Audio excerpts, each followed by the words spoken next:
It is my pleasure today to be joined by Riley Gaines. She is a recent graduate from the University of Kentucky, where she was a 12-time All-American swimmer, and she is a spokeswoman for the Independent Women's Forum. Riley, welcome to the show. Oh, well, thank you so much, and thank you for the intro. Yeah, no, we are so excited to talk a little bit about your story today. You've really been speaking out about protecting women's sports, and you've taken such a stand to protect women's sports after you had to swim against male swimmer Lia Thomas in competition. We're going to talk more about that in a minute, but first just share a little bit of how you got into swimming in the first place and where your love for competition came from. Absolutely. So I started swimming at the age of 4 years old. Wow.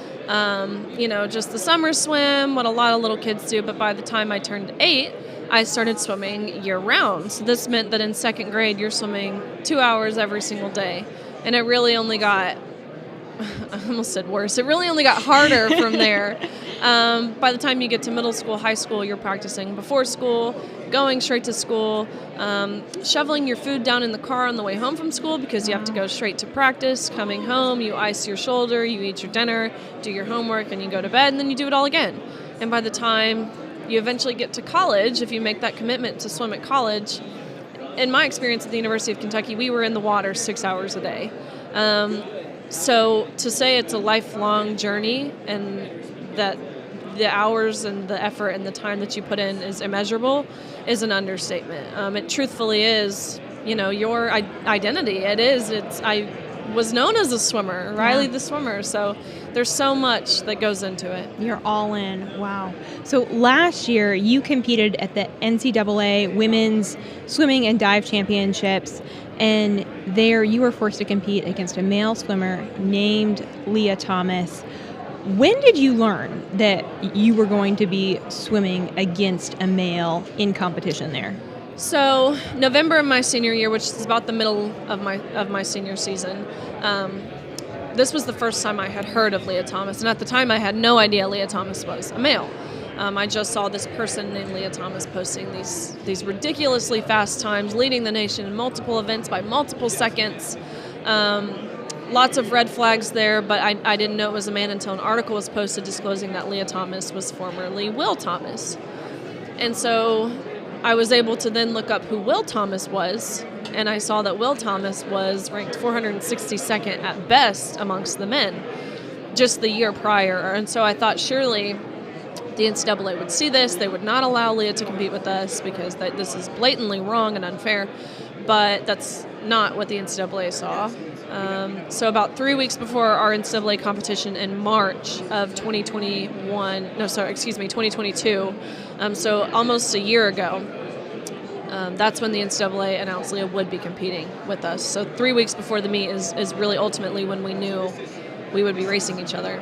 And when you learned that, did you ask questions? Did you question your coach? Did you contact anyone at the NCAA to say, hey, why is a male being allowed to swim in meets with us? Absolutely. I talked to my coach and my teammates at great lengths about this, like, hey, what do we do? Yeah. I mean, how can you fight this? And at the time, I think we were all in understanding that there was not much we could do this season. We knew we had to go into NCAAs. There was almost this sense of intriguement, like, what is this going to look like? This is not something I ever thought we would have to deal with as women.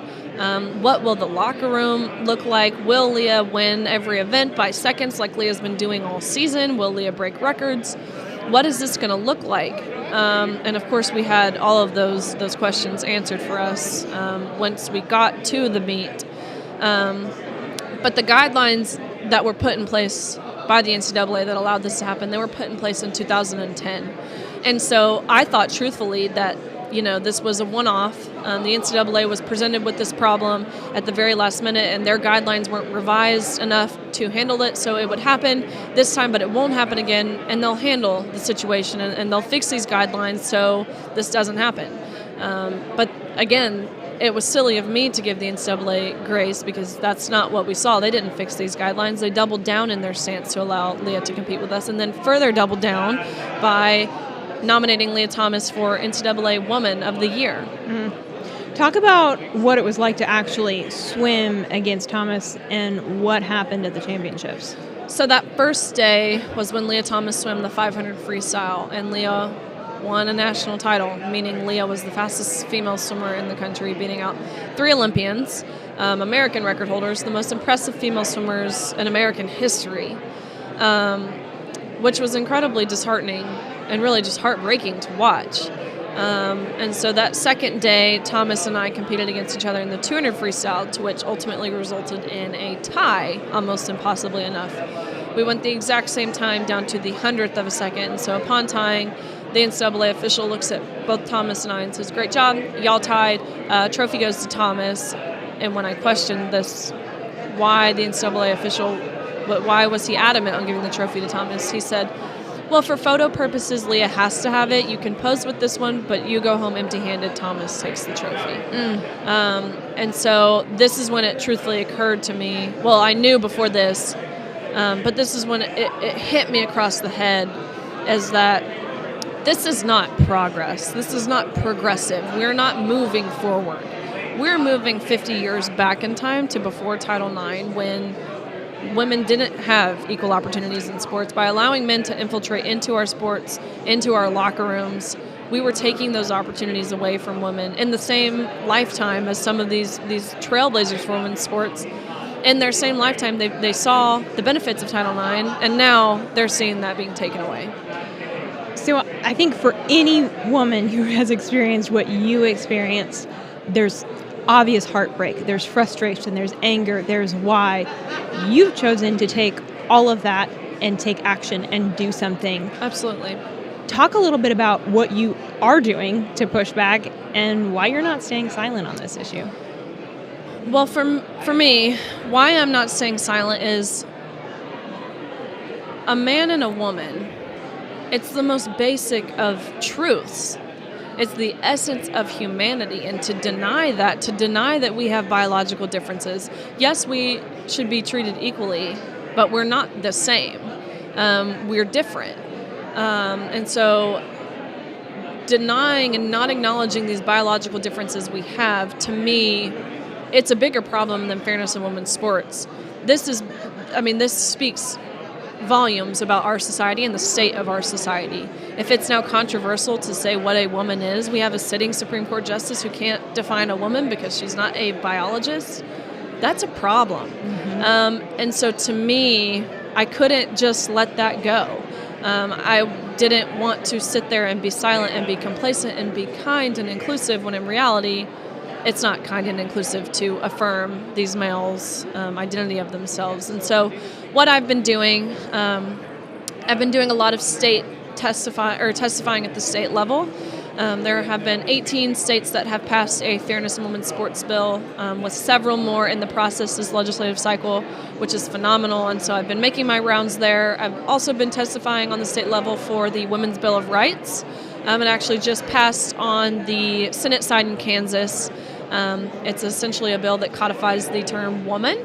It defines it as an adult human female, which is crazy that this is necessary. And so all existing legislature that uses the term woman can look back to this bill to define woman, because what longevity do any of these bills that use the term woman have if we can't even define it? Totally. And so I've been doing a lot of that on the state level, and now at the federal level, we have the Biden administration, who is, of course, actively working to rewrite Title IX, which, again, would not just be a problem in sports. This would mean that men could live in dorm rooms with women and they could do nothing about it. This would mean that men can be in sororities. It would mean that, of course, men could take both educational and athletic scholarships away from women. And so it actually would mean that it is sexual harassment for myself or someone else to misgender a trans athlete. So if I were to call Lia Thomas a he, I'm committing sexual harassment, but not Lia Thomas, who's actively flashing his male genitalia in a woman's locker room.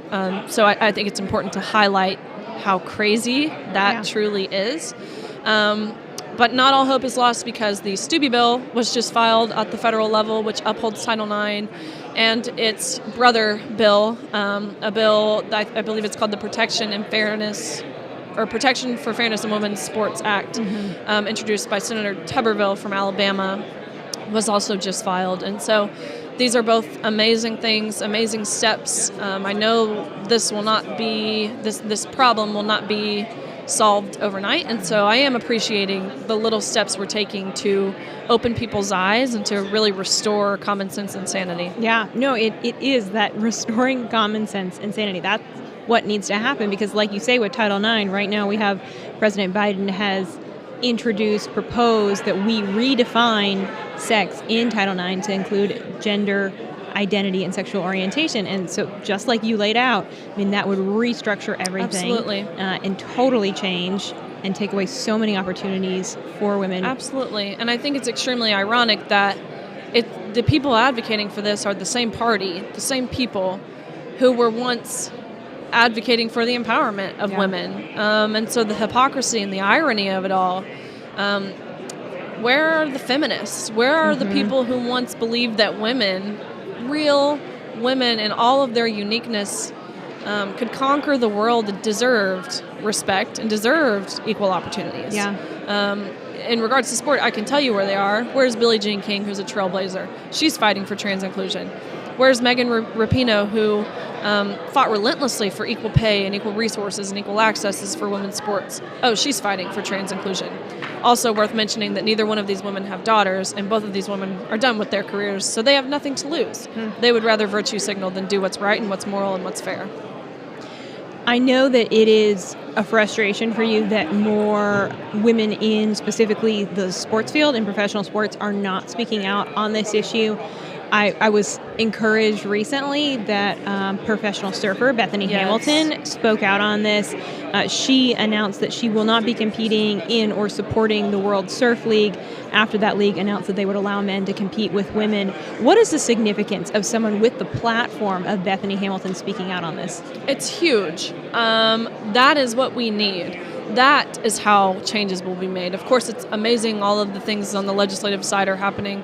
But the real way changes will be made is by people with the platform and the voice and the testimony of Bethany Hamilton, someone who is able to see a situation at hand, present amazing questions that deserve to be answered, and draw a line in the sand when you realize enough is enough. We need people doing that. We don't have enough people doing that. And like you said, I have people messaging me privately, these elite, both male and female athletes, elite athletes messaging me all the time saying, hey, thank you for what you're doing. I can't publicly support you because I will lose sponsorships, but keep doing it. We need more people fighting.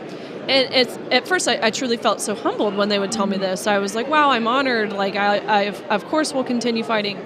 But now, almost a year after the Lia Thomas incident, I don't feel humbled when someone says that to me. I feel angry and frustrated because these are the people with the power to change this. But they're actively choosing to be silent, which is actively choosing to be complicit. And so we need people like Bethany Hamilton. But even Bethany Hamilton, in taking her stance, the amount of comments that she got saying, this shark was ahead of its time, it should have taken your life when it had the chance, all of these terrible things relating to the shark attack she dealt with in 2003. I mean, these people, they claim to be tolerant, they claim to be inclusive, they claim to be loving and accepting and welcoming. In my experience, they are none of those things. They are not tolerant. If you don't have the same view and opinion as them, you're just wrong. There's no open dialogue. And so I understand in a way where people don't want to speak out, but it's crucial. Yeah, it is crucial. Riley, where can we follow your work? How can we be supporting you as you're continuing on this journey? Yes. So I'm now working with the Independent Women's Forum, and so following along www.iwf.org. They do a fantastic job of being conservative-minded, of course, but trying to reach that middle group. And so they always post resources and links and different educational resources in regards to lots of issues. I always try to post breaking stories on my social media. My Twitter is Riley_Gaines_. My first Twitter got deleted because I said there are two sexes, and so second Twitter. But I always try to post breaking stories so people don't fall into the narrative of believing that this is a non-issue like the media wants you to believe. Riley, thank you for your time today. We really appreciate you joining us. Of course, thank you.